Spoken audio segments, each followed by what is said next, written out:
For Christmas, my brother gave me the power to talk to ghosts. Casper came home on December 27th. A tall black silhouette in the Christmas lights Mom hadn't yet put away. He put down his suitcase by the front door and hugged Mom. And then he nodded to Dad. I bounced on my feet and sang his name like a song. He smiled and picked me up and hugged me so tightly that my back flared up in pain and I yelped. Casper put me down quickly and stared at me for a brief second. Then he picked up his suitcase and began lugging it up the stairs. Casper was smart. Smart enough to study engineering in New York. Every winter when he came home for winter break, I could see the late nights weighing down the faint bags under his eyes. Other than that, he looked mostly the same: black leather jacket and black jeans and a black shirt with weird occult symbols on it. Headphones draped around his neck. A pale smile that softened when he was thinking. I missed him because he smiled like that. And also because I heard big cities are dangerous. I hovered around the door to his old room as he set down his suitcase on the floor and tossed his jacket on his little kid bed. When he spotted me peeking, he grinned. "Come in," he said. "I have something for you." My eyes went wide. "For me?" "Yeah." I hopped into the room. The carpet felt different from the rest of the house. Because no one stepped on it much anymore. "Close the door." I did. Casper sat down on the floor and I sat down next to him, bouncing with excitement. He opened his suitcase slowly and began taking out the neatly folded clothes. One by one. "How have you been?" he asked. "Good. I got a bunch of Lego dots for Christmas. Wanna see the bracelet I made?" I stuck out my arm, showing off the rubbery pink and purple bracelet, studded with Lego pieces. A few of the pieces were missing. I frowned. "Oh. No. Some of them must have fallen out." "It's very pretty," Casper said. "You're just saying that." I pouted. He laughed. For a small while, I watched as Casper organized the clothes from his suitcase into tops and bottoms and made two neat piles. Most of the clothes were black. Many of them with creepy magic circles or weird alien writing printed on them. "How's your back?" he quietly asked. "My back. Are you hurt?" "Oh." I scooted around and Casper gently lifted the bottom of my shirt. He sucked in a breath through his teeth. "That mother ducker." I stiffened. Curse words were strictly forbidden, even though Dad used them sometimes. "Casper. Sorry." He put my shirt back down. When I turned around, his eyes were a shade darker. "When did he do it?" I waited for Casper to go back to his suitcase.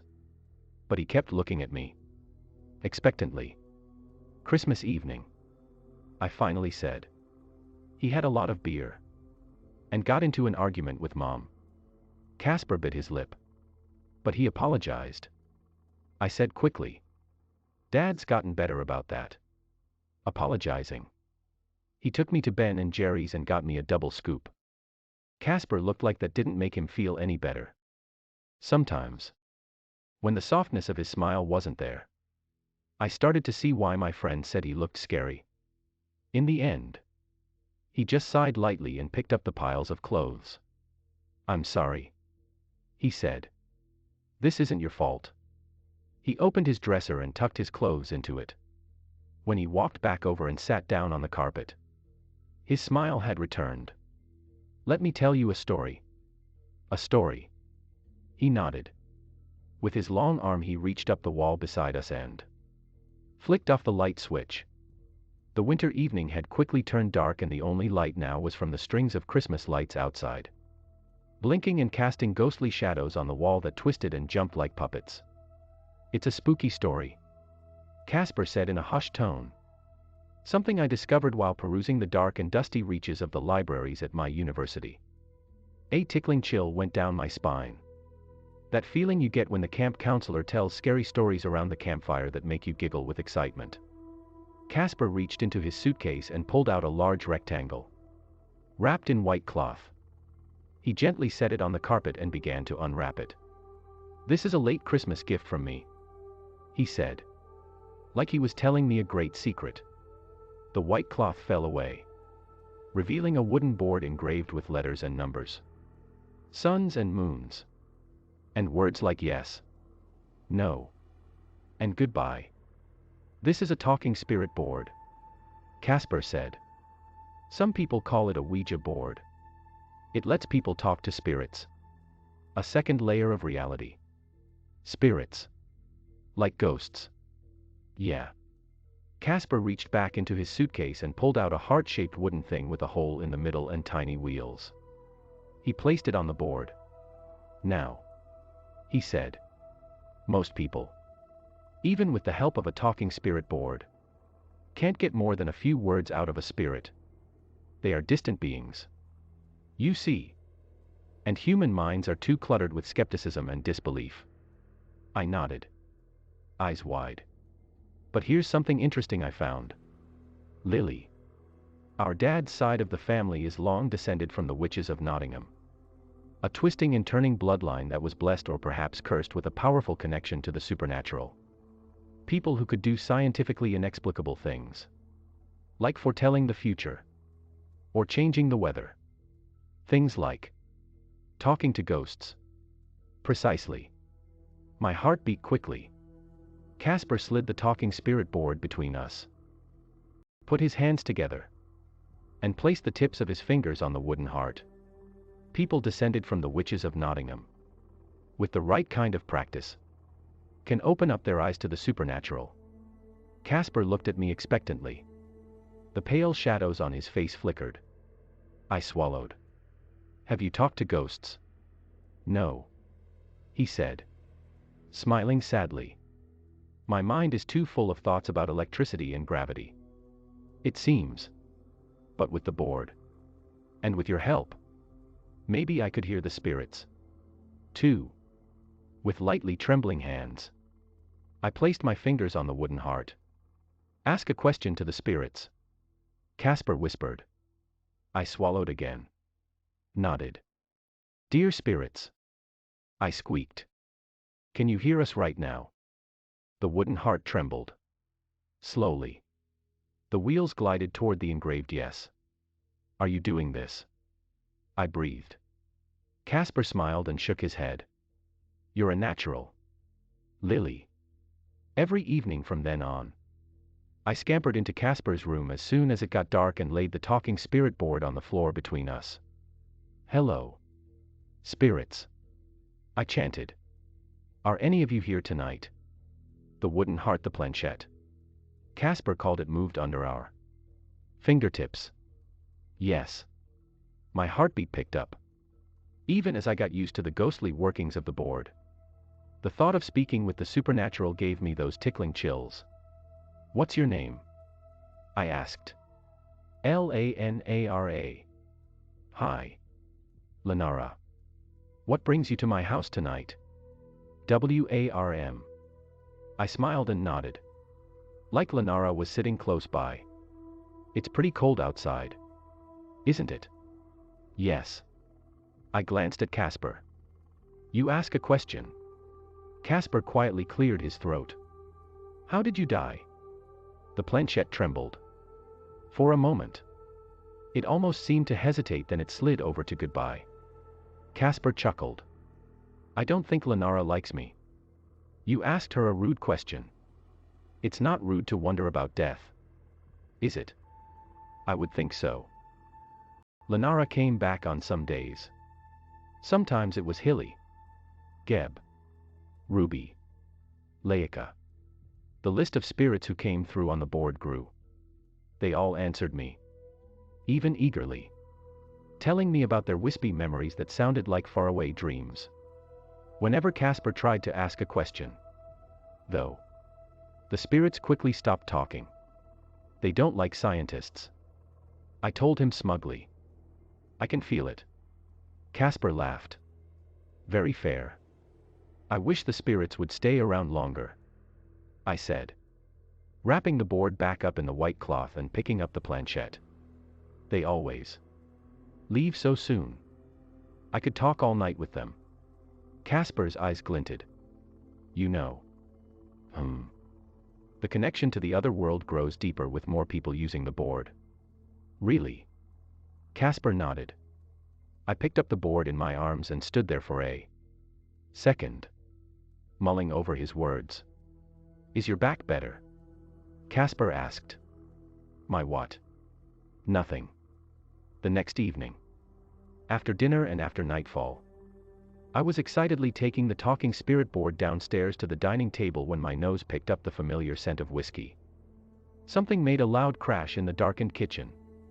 I heard Mom cry out, before heavy footsteps came out and started up the stairs. I ran back upstairs and into my room, but my lock was broken and I didn't have time to hide. Dad slammed open the door, roaring some melted together words, and stumbled toward me. His hairy hands grabbed me by the collar and I felt myself get thrown, kicked, beaten. He yelled slurring versions of the curse words that were forbidden, and when I tried to crawl under my bed, he yanked me so hard I felt the seams of my pajama shirt rip. A second pair of footsteps ran into the room. A tall black silhouette in the light of the hallway. He dashed up to Dad, wound up, and swung his fist hard. Dad staggered, his eyes glazing out of focus. A bloody bruise bloomed on his cheek. Go to sleep, Casper snarled. Our father stumbled and collapsed in a heap on the floor. For a short while, there was only the sound of heavy breathing. Dad apologized for that evening with New Year's cake and hot chocolate. I don't think he remembered Casper knocking him out, because he was just as nice to Casper as he was to me and Mom. He laughed loudly and pretended like he knew us very well. Like always. The cake was filled with strawberries and the hot chocolate was a tinge bitter. We should do something, he declared. As a family. You know. Play some cards. Maybe a bit of Scrabble. I looked at Casper. He stared down at his slice of cake and didn't say anything. I have an idea, I said. Love it, Dad announced. Let's do it. I went upstairs and grabbed the talking spirit board. When I laid it on the dinner table, I thought I saw Casper's eyes glint. Hey, Dad said.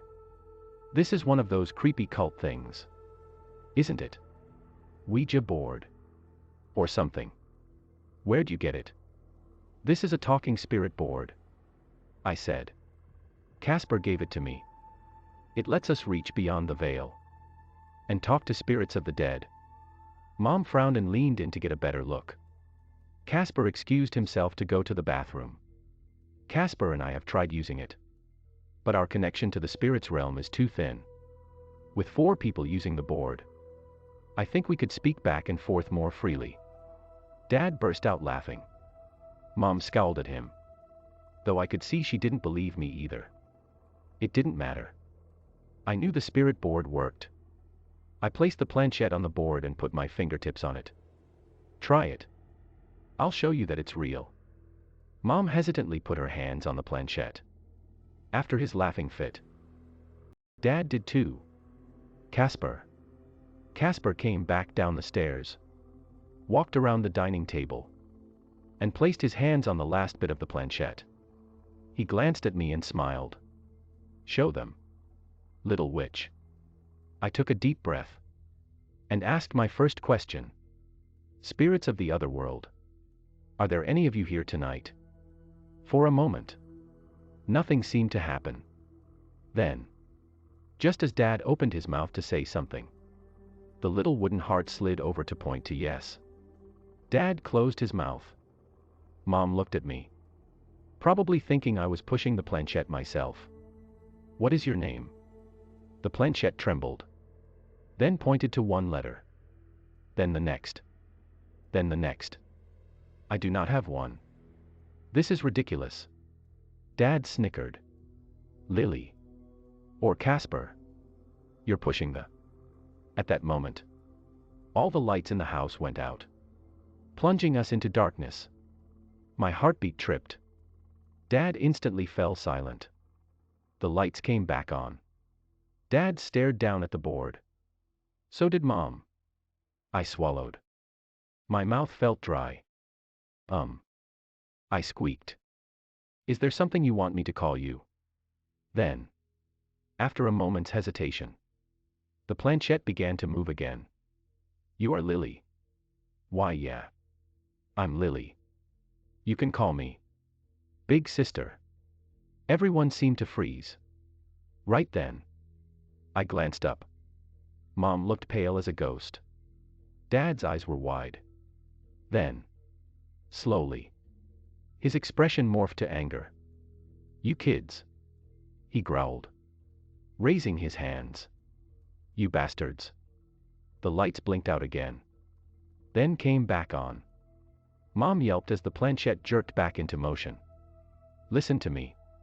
When I am speaking to you, the lights began flickering rapidly. On. Off. On. Off. On. Off. Mom screamed. In the erratic flashes I could see the red in Dad's face slowly draining to sheet white. And the planchette spelling out more and more words. You killed me. What? And now I come back for you. The planchette trembled angrily before shooting into motion. Almost too fast for me to follow with my fingers. Daddy. No. Dad choked out. No. This can't be real. I looked up at him. He was drenched in sweat and trembling. His face was a reflection of something I could only describe as sheer terror. You broke. Mommy. You killed me. All that came out was blood and a tiny body with no soul. Get that thing away from me. Dad cried. Listen to me. Burn it. If you hurt Mommy, or Casper, or Lily, ever again. The planchette shuddered. I shuddered too. At the sheer fury of the spirit that I could almost feel. I will do to you what you did to me. The flickering stopped all at once. Darkness fell. In it, I could only hear my heartbeat pounding in my ears. Rapid breathing. And a soft, quiet sobbing. Then the lights came back on. The planchette slid to goodbye. Mom was crying. She took her hands off the planchette and traced her fingers over the engraved letters. Her tears falling into the crevices. She was crying. But she didn't just look sad. I don't know how to describe it. Something like pain and longing. I turned to Dad as he stumbled out of the dining room. His footsteps echoed through the house before I heard the front door hastily open and close. A wisp of the winter breeze wafted by. Finally, I turned to Casper. Casper was smiling. There was something in his eyes. Something dark that made him look just a little bit scary. He looked down at me and hugged me tightly. Good job, he whispered. I'm proud of you. Dad came back the morning after. He was reeking of whiskey, but he didn't give me a second glance. He stumbled past like a zombie and shut himself into his bedroom, where he didn't come out for most of the day. Mom still had tears in her eyes. She called me over quietly and showed me an old photograph. It was her and Casper. Smaller than I had ever seen him and so young he was still unsteady on his feet. Mom's belly was swollen in the photo, but it couldn't have been me in there. Because Casper was 10 when I was born. It's your big sister, Mom said hoarsely. When I went to Casper's room, I almost didn't recognize him. He was wearing white. And white. And white. I wanted to switch it up, he said, smiling. Today is a good day.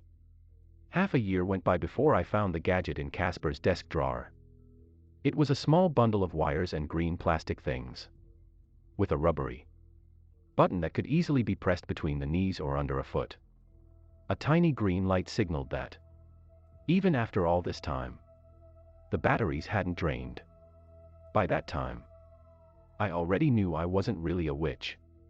Ever since Casper left to go back to school, the spirit board hadn't worked. I couldn't use it alone. And none of my friends could help me produce anything but gibberish. I put the gadget in my pocket and went downstairs. It smelled like whiskey. Dad glared at me from across the kitchen like he hated the very sight of me. I discreetly reached into my pocket and pressed the button. The lights in. The house flickered. Dad's bloodshot eyes widened and he scrambled back, almost knocking over his bottle. I smiled. Go to sleep, Dad. Link. This is awesome. I am so glad Casper has already made great use of his studies. And that you're now safe. Oh my God. That was very clever of Casper. You and your older sister have an awesome brother. What a roller coaster. At first I thought Casper is a ghost. Thank goodness your brother is a genius and you all are now safe. This story made me sob. Not only as a pregnant mom, but also because my biological grandfather kicked the shit out of my mom when she was pregnant with me. Good Lord. I hope y'all are doing fine now. I am 25 and still kicking. Proving that bastard that I am tougher than I seem. I've got my own family now. So yes, I am doing much better. This story just managed to open a deep-seated wound I didn't really realize was there.